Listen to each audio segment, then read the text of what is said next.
அவங்களால செய்ய முடியற விஷயங்களை ஆசீர்வாத கிட்ட பேசுங்க தினேஷ். இது தவறு தினேஷ். முடிந்த அளவு இது என்ன நார்மலைஸ் பண்றீங்க? இப்ப நான் என்ன பதில் சொன்னாலும் உங்களுக்கு திருப்தி வராது. ஏன்னா ஒரு விஷயம் எடுத்துலாம் நீங்க பதில் சொல்றீங்க. அப்ப கிட்ட தயவு செய்து நான் சொல்லாத எமோஷன்ஸே வாயில போறேன். அது அஜித் குமார் அப்படிங்கிற ஒரு பெயர் அத நடிகரோட பெயரோட ஒப்பிட்டு டெஃபினட்டா இல்ல. என்ன வாதம் இது? ஒரே கேள்விக்கு 3 வாட்டி பதில் சொல்லிட்டேன். ஒரே பதில் தான் சொல்லிருக்கீங்க. நான் கேட்ட கேள்விக்கு பதில் வர. அப்ப யாருக்கு புரியல? என்ன கேக்குறீங்க? கேக்குற கேள்வி புரியுதா? 2021 இதை பார்த்துட்டு இருக்கக்கூடிய மக்களுக்கு நல்லா புரியும். உங்கள் எடிட்டிங் கத்திரிக்கோளுக்கு கருணையும் மனசாட்சி இருந்தால் ஒரு வார்த்தையோட பண்ணாம போடுவேன். நீங்க வெட்டி கூட போட்டுக்கங்க, வெட்டாம போட்டுக்கங்க. எல்லாருக்கும் வணக்கம். எப்படி இருக்கீங்க நம்ம நம்பீஸ்? இந்த பேட்டிக்கு அப்புறமா தமிழக வெற்றி கழகத்தின் பேச்சாளரான ராஜ்மோகன் அவர்களை சோஷியல் மீடியாவில் கங்கணம் கட்டி கொண்டு நேற்று அவரை வச்சு செஞ்சாங்க. அது எந்த அளவுக்கு வச்சு செஞ்சாங்கன்னா, எந்த அளவுக்கு கீழ்த்தரமாக போய் செஞ்சாங்க அப்படின்னா, ஆர்ஐபி போடுற அளவுக்கு, ஆர்ஐபி ராஜ்மோகன் அப்படின்ற அளவுக்கு ஹேஷ்டேக் ட்ரெண்ட் பண்ணி அவரை கங்கணம் கட்டி கொண்டு இந்த பேட்டியை அவர் முடித்ததுக்கப்புறமா சோஷியல் மீடியாவில் இவரை கொத்தடி மீசையெல்லாம் வச்சு செஞ்சாங்க.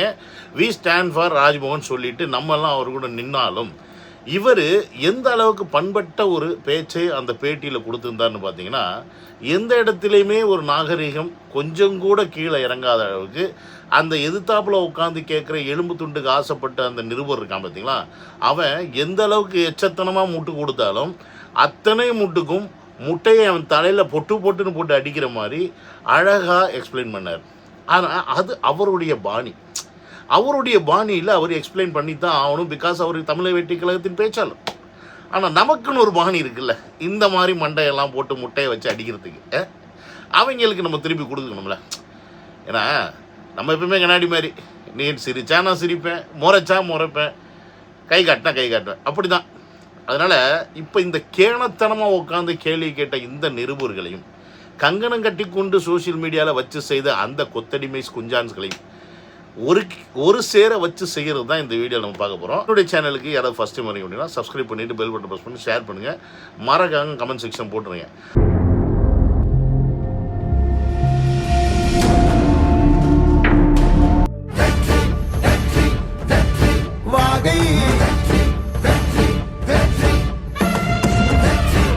Welcome to Vijay Stock and welcome to another video. இந்த எலும்பு துண்டுக்கு ஆசைப்பட்ட நிருபர் இருக்கான்ல, ஒரு 3 விஷயத்தை தாங்க அவன் மேஜராக அந்த இடத்துல அந்த மொட்டை இன்டர்வியூலையுமே திருப்பி அதுக்குள்ளே தான் வர்றான். அது என்னன்னு பார்த்தீங்கன்னா, ஒன்று பார்த்தீங்கன்னா தமிழக வெற்றி கழகத்தை அசிங்கப்படுத்தணும்.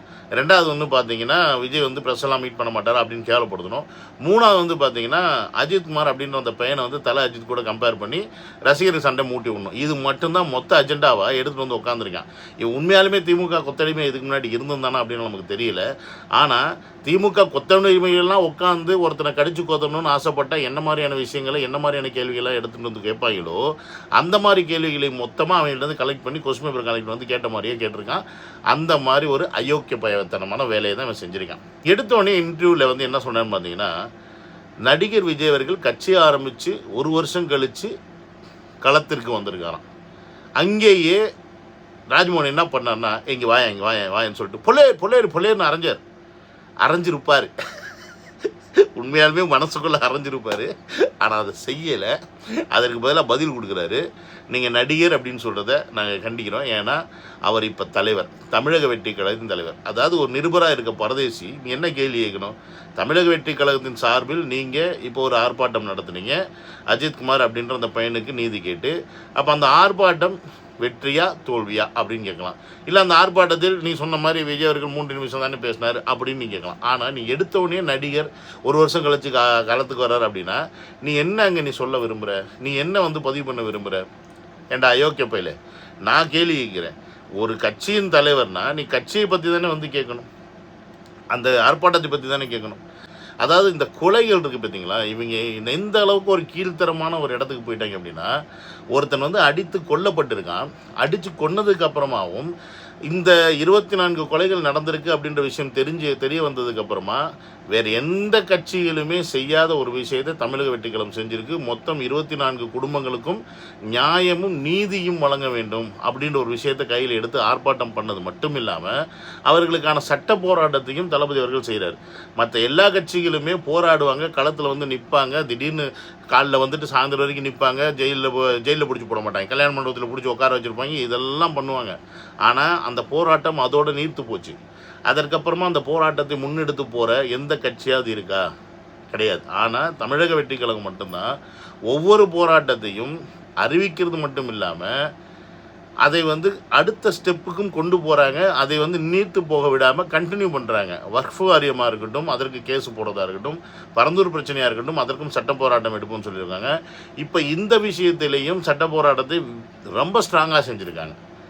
அப்போ இவங்க தமிழக வெற்றி கழகம் சட்ட போராட்டத்தை கையில் ஸ்ட்ராங்காக எடுத்தனால தான் சிபிஐக்கு வேகமாக மாற்றி விட்றாங்க இந்த அஜித்குமார் அப்படின்ற இந்த கொலை வழக்கை. ஆனால் இவங்க இதை பற்றிலாம் எந்த கேள்வியும் கேட்காம மக்களுக்கான ஒரு இன்டர்வியூ அதை வந்து செய்யாமல் எப்படி இந்த தமிழக வெற்றி கழகத்தின் பேச்சாளரை நம்ம பிடிக்கிறது, எப்படி நம்ம மடக்கிறது, இவர் எப்படி நம்ம வந்து வாயை பிடுங்கி ஏதாவது நம்ம வந்து பேச வச்சு இதை வைத்து நம்ம எப்படி ட்ரோல் பண்ணலாம், இதை வைத்து எப்படி வந்து ஒரு கெட்ட செய்தியை மக்களிடத்தை கொண்டு போய் சேர்க்கலாம் அப்படின்ற ஒரு எண்ணத்தில் தான் இந்த மாதிரி அயோக்கிய பரதேசிங்களாம் உட்காந்துக்கிட்டு இன்டர்வியூ பண்ணுறாங்க. இவங்களெல்லாம் அங்கேயே செருப்பை கொண்டு அடித்தோம்னு வச்சுக்கோங்களேன், இவங்களுக்கு அந்த கேள்வி கேட்குறதுக்கு யோசிப்பாங்க. ஆனால் என்னென்னா இவங்க கையில் இப்போ அதிகாரம்னு ஒன்று இருக்குது. கூலிக்கு மாரடிக்கிற பயலுக, காசு வேணும், எச்ச சோத்துக்கும் எலும்பு துண்டுக்கும் ஆசைப்பட்டு இவங்க இந்த மாதிரி ஒரு ஈனத்தனமான வேலைகளை செய்கிறாங்க. ப்ளஸ் இன்னொன்று என்னென்னு பார்த்தீங்கன்னா, இவங்கெல்லாம் உண்மையாலுமே தமிழர்களாக இருக்கிறதுக்கான வாய்ப்பே கிடையாது. இவங்க எல்லாம் விருந்தாளிக்கு பிறந்தவங்களாக இருப்பாங்க, இல்லை வந்தேரிக்கு பிறந்தவங்களாக இருப்பாங்க, எப்படி வேணால் வச்சுக்கலாம்.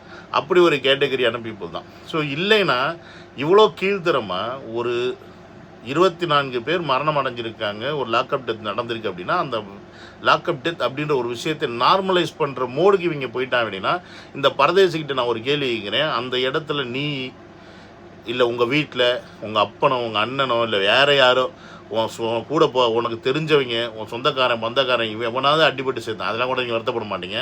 உங்கள் அப்பனோ அண்ணனோ யாரோ ஒருத்தன் இந்த மாதிரி அடிபட்டா, இந்த மாதிரி எவனா கொண்டு போட்டால் நீங்கள் இதே கேள்வி கேட்பீங்களாடா? ஏன்டா எச்சக்கலை புறம்போக்குங்களா? எல்லா மீடியாக்காரங்கிட்டையும் தான் கேட்குறேன்.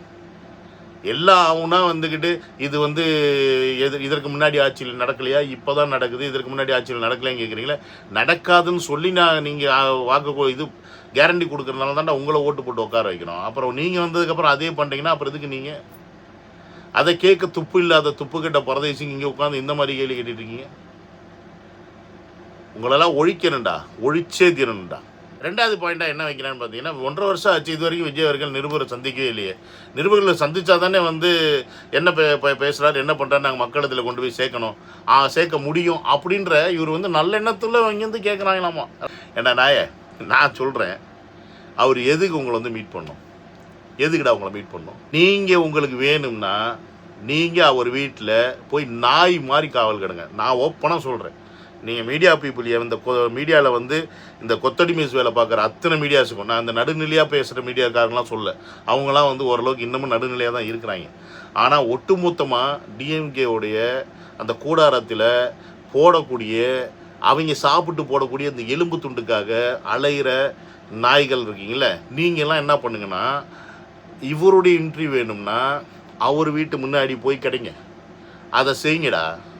அங்கே தேவடு காத்துட்டே கிடங்க. அவருக்கு என்னைக்கு வந்து எலும்பு துண்டு போடணும்னு ஆசை இருக்கோ அன்னைக்கு போடுவார், கவிட்டு ஓடி போங்க. நீங்கள்லாம் உண்மையாலுமே நடுநிலையான மீடியா பீப்புளாக இருந்திருந்தால், மக்களுக்கு நல்லது செய்யக்கூடிய மீடியா பீப்புளாக இருந்தால், மக்களுக்கு கெட்ட விஷயங்கள் கெட்டது நடக்கிறத எடுத்துகிட்டு போய் மக்கள்கிட்ட சேர்க்கக்கூடிய நீங்கள் மீடியா பர்சனாக இருந்திருந்தீங்கன்னா கண்டிப்பாக விஜய் போன்றவர்கள் இந்நேரம் உங்களை வந்து சந்திச்சிருந்துருப்பார். ஆனால் நீங்களாம் எவ்வளோ நயவஞ்சகர்கள், எவ்வளோ கேவலமானவன், எந்த அளவுக்கு நீங்கள் மட்டமானவங்கன்னா, உசுரோடு ஒருத்தர் இருக்கும்போது ஆர்ஐபி போட்டு ராஜ்மோகன் அவர்களுக்கு ட்ரெண்ட் பண்ணுற அளவுக்கு இன்றைக்கி வந்து உங்களுடைய மனநிலைமை போயிருக்கு. அப்படின்னா நீங்கள் எந்த அளவுக்கான ஒரு அயோக்கிய பயல்கள்.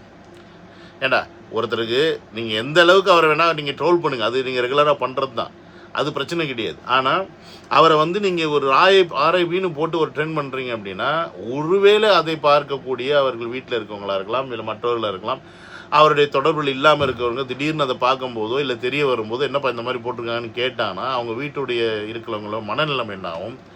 இல்லை அவர்களுடைய வீட்டு பிள்ளைகளுக்கு வந்து ஏன் நம்ம அப்பாவை இப்படி போடுறாங்க அப்படின்ற அந்த எண்ணம் ஓட்டம் எப்படி இருக்கும்? இதெல்லாம் நீங்கள் ஆனால் யோசிக்க மாட்டீங்களே. சரி, உங்ககிட்ட நான் இந்த மாதிரி யோசனையை எதிர்பார்க்கறது நான் தப்பு தான்.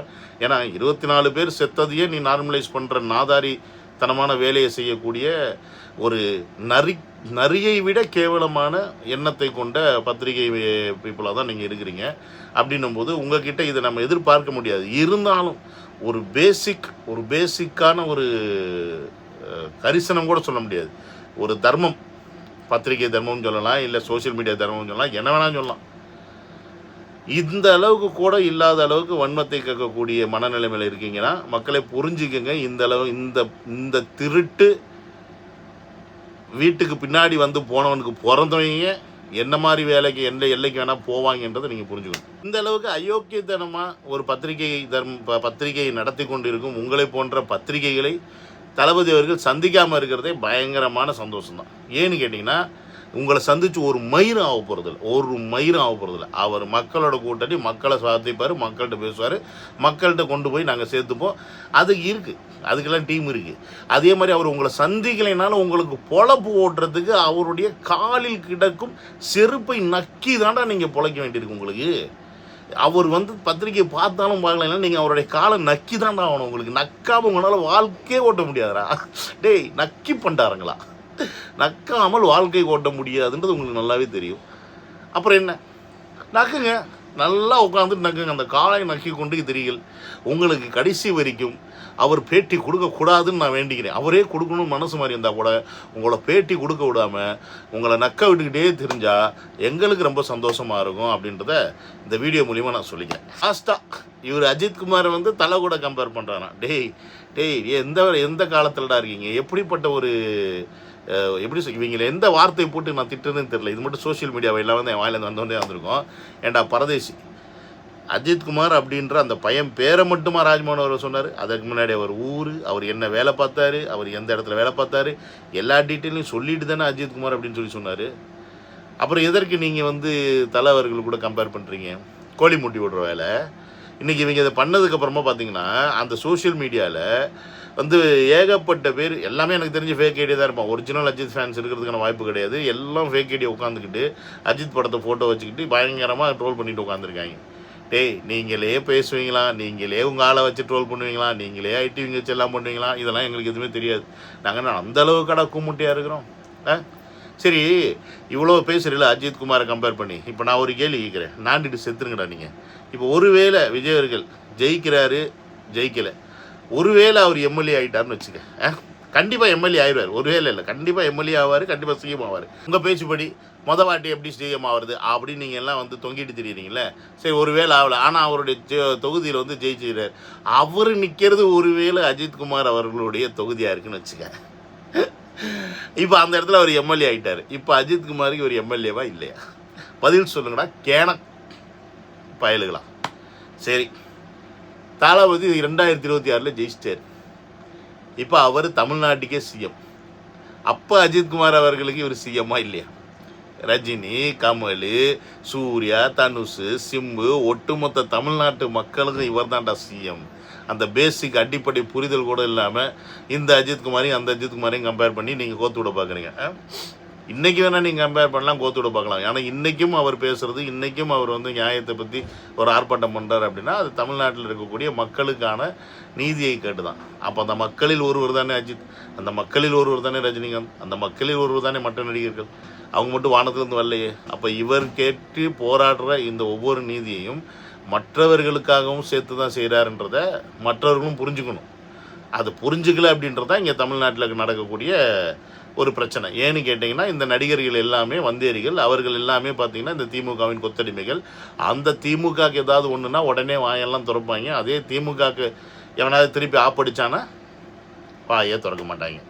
ஏன்னா அந்த அளவுக்கு விசுவாசிகள். உங்களை மாதிரியே அவங்களும் எலும்பு துண்டுக்கு ஆசைப்படுற ஒரு ஈத்தரைகள். அதனால் அவங்க அப்படி தான் இருப்பாங்க. ஸோ அதனால் நீங்கள் இந்த அஜித்குமார்னு இந்த மாதிரி இந்த ரோல் அந்த இதெல்லாம் பண்ணி ஒன்றும் நடக்க போகிறது இல்லைடா. டேய், அதெல்லாம் நடக்கிறதுக்கு வாய்ப்பு இல்லை ராஜா, சத்தியமாக வாய்ப்பு இல்லை. ஓகே, எல்லா அஜித்குமார் ஃபேன்ஸும் சரி, மற்ற நடிகர்கள் ஃபேன்ஸும் சரி ரொம்ப தெளிவாக இருக்கிறாங்க. அரசியல் வேறு, சினிமா வேறு அப்படின்னு. நீங்கள் இந்த ரசிகர் சண்டைலாம் மூட்டி உள்ளான்னு பார்த்தீங்கன்னா அதெல்லாம் இன்றைக்கி நடக்காது. அதுக்கு சான்ஸே கிடையாது. எனியோ மக்களே, இப்போ இவங்களுடைய ஒரே அஜெண்டா என்னென்னா, எப்படியாவது இந்த ராஜ்மோகன் அப்படின்றவரை அங்கேருந்து தூக்கிடணும், எப்படியாவது ஜான் ஆரோக்கியசாமி புஷி ஆனந்த் அவர்களுக்கு சண்டையை கோழி மூட்டி விட்டுருணும். ஏன்னா அந்த ஒரு வேலையை வந்து இப்போ ரீசெண்டாக வெளியில் போனால ஒரு திங்கிற பண்ணி ஜெகதீஸ்வரன் அவன் அந்த வேலையை செஞ்சுக்கிட்டு உட்காந்துருக்கான். அந்த வீடியோ நாளைக்கு வச்சு செய்வோம். இன்றைக்கி இவர் பற்றி இவர் பேசணுனாலும் நம்ம இந்த வீடியோ போட்டோன்னு வச்சுக்கங்களேன். ஸோ இவங்களோட அஜெண்டாலாம் என்னென்னா, இப்போ இந்த தமிழக வெற்றி கழகத்தில் உண்மையாலுமே ரொம்ப பெரிய பேச்சாளர்களாக இருக்காங்கன்னா கிடையாது. டேய், ராஜ்மோகன் ஒரே ஒருத்தர் தான் இருக்கிறாரு. அப்புறம் ஒரு 3-4 பேர், அப்புறம் வந்து இளைஞர் கட்சி பாசன்னு சொல்லிட்டு சில பேர்லாம் இருக்கிறாங்க. அவங்களாம் உட்காந்து அங்கங்கே மீடியாவில் பேசிகிட்டு இருக்காங்க. அதுக்கே நீங்கள் திணறீங்களே, ஐயோ. அது மாதிரி நம்ம செய்ய முடியும். நம்ம இப்போ துபாயில் உட்காந்துனாலும் செய்ய முடியல. இதே அங்கேருந்து தானே வச்சு செய்வோம். அது வேறு கேட்டகரி. அது அப்படியே ஃப்ளோவிலே விட்டு போயிட்டே இருக்கலாம். அதில் என்ன கட்டுறது, நம்ம ஒரு டைம் இங்கே வந்து உட்காந்தாச்சு. ஒன்றும் சொல்கிறதுக்கு இல்லை. நம்மளால் முடிஞ்சது இங்கேருந்து இவ்வளோ தான் பேச முடியுது. சரி, எதையோ நம்ம அடுத்த வீடியோவில் போவோம். இந்த மாதிரி ஈத்தரைங்கெல்லாம் வந்து இனி அதிகமாக வருவாங்க, அதிக லெவலில் வருவாங்க. இதில் ஆதவர்ஜனை வேறு தனக்கு கொலை மிரட்டல்லாம் விடுறாங்கன்னு சொல்லிட்டு இது கொலை மிரட்டல் இருக்குது. ஏன்னா அவர் முன்னாடி வந்து டிஎம்கே கட்சி கொடி காரு, ஆட்டோவில் வந்து 5 பேர், காரில் வந்து 5 பேர்லாம் நோட்டை விட்டு போயிருக்காங்களாம். ஆனால் உண்மையாலுமே இவங்க இந்த அயோக்கிய பயல்கள்கிட்ட நான் இங்கே இருக்கிறது ஒரு வேளை சேஃபாக தான் நினைக்கிறேன். நம்ம ஒருவேளை அங்கே இருந்திருந்தோம்னா நமக்கும் அதே பிரச்சனை இருக்கும், கண்டிப்பாக இருக்கும். அப்போ இங்கே இருக்கிறதுனால கொஞ்சம் சேஃபாக இருக்கும்னு நினைக்கிறேன். எனியோ நம்ம நீங்கள் திமுக சார்ந்து இருக்கீங்க, தமிழ்நாட்டில் இருக்கீங்க அப்படின்னா கொஞ்சம் உஷாராக இருங்க. இந்த அயோக்கிய பயல்கள்லாம் பார்த்துக்கிட்டே இருங்க. ஒருத்தனுக்கு எதுனா ஒன்றா விட்டுறாதீங்க. டக்குன்னு கூட்டம் சேர்ந்தால் மட்டும்தான் அவங்கள வந்து ஒரே அடித்து துரத்த முடியும். இல்லைன்னா இடவடவை தான் பண்ணிட்டு போயிடுவாங்க. அப்படின்றது இந்த வீடியோவில் வார்னிங்காக சொல்லிக்கிறேன். ஸோ அடுத்த வீடியோவில் வந்து உங்களை மீட் பண்ணுறேன். சரி, another video. Love you all. Take care. Bye.